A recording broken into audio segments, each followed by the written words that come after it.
Happy almost spring, everybody. Today is March, I don't know, 4th, 5th. Today's March 5th, 2022. And I remember because today's a Saturday and Hives for Heroes conference in Lincoln, Nebraska is going on. And I couldn't make it. So I'm a little bummed about that. But it's a 60-degree day. And I thought I would take advantage of this warmer weather and set up some of our swarm traps. So I'm going to take you guys through what I did last year to get my swarm traps ready. And I made 3 swarm traps, and I'll link the video up here for that. If you are interested in how I made the swarm traps, it's a little bit long of a video, but I go into some details. So anyway, it'll be up there, or already has been up there. And we managed to catch 4 swarms because I reset one of the traps, set it back out, and a week later caught another swarm. So I think whatever I did worked, at least for me, here on my property in my location, which is Northern Virginia. So I'll take you through at least what I did, and we'll go from there. So hang on. Okay, it's bend over time again here at the free range art farm. So this is my swarm trap from last year, right here. So I'm hoping that since it's already had some actual bees in it, that it might be even easier to catch some this year. So what I'm going to do is, I've got this swarm commander. Now a lot of people just use lemongrass oil and that seems to work fine. These things are stupid expensive. This is like $20 or $30 for 2 ounces, but it only takes a little bit. You just spray a couple of squirts on there. And considering I spent 30 bucks for this and maybe 30 bucks for the lumber, and I caught 4 swarms, it already paid for itself. So it might be expensive, but it's cheaper than buying bees. So what I'm going to do is I'm going to take a couple of little Q-tips and I'm going to squirt some swarm commander on those. Just on the tips here, let's see. Like that. Like that, just a couple of squirts. I'm going to drop those in the bottom. Then I'm going to take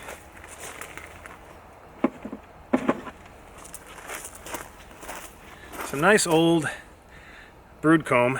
It's actually from a deado. You can see there's still some bees in there. And I'm going to put 2 of these in, I think. This holds 5. Yeah, we'll put two frames of drawn out comb.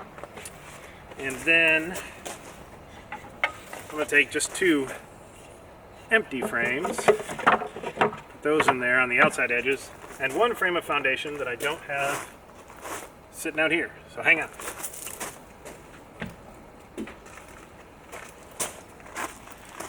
Then just a frame of foundation. So that's what I've got in here. So this holds 5 frames, kind of a 5-frame nuke. There's space at the bottom. As you can see, this leaves about 4 inches down on the bottom. Maybe you can see that. So that's got those frames in there.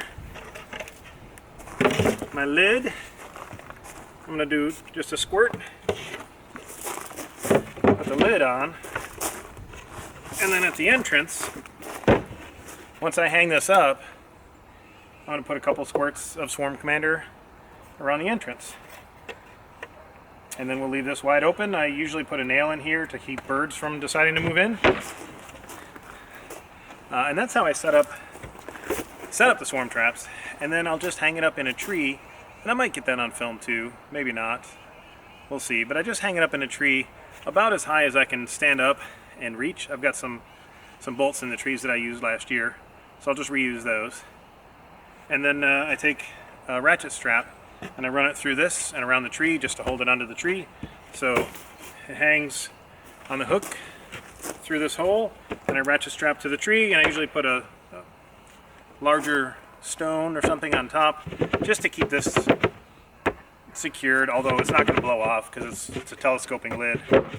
So I think it's just an extra unnecessary step. Maybe I won't do it this year.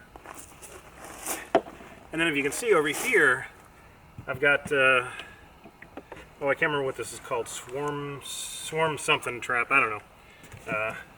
I got this from the people at Beetle Jail, and it's one of those like wax coated cardboard things. So we're going to give this a try. This is 6 frames,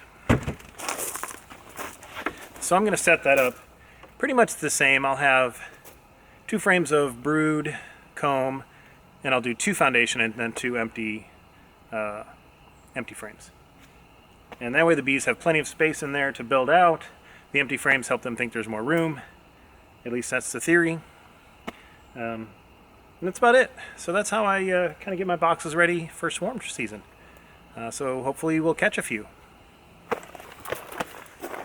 So thanks for tuning in, guys. Hopefully we'll be successful again this year. I'm actually setting up 1, 2, 3, 4, 5 traps in my property. 3 for myself, actually 4 for myself.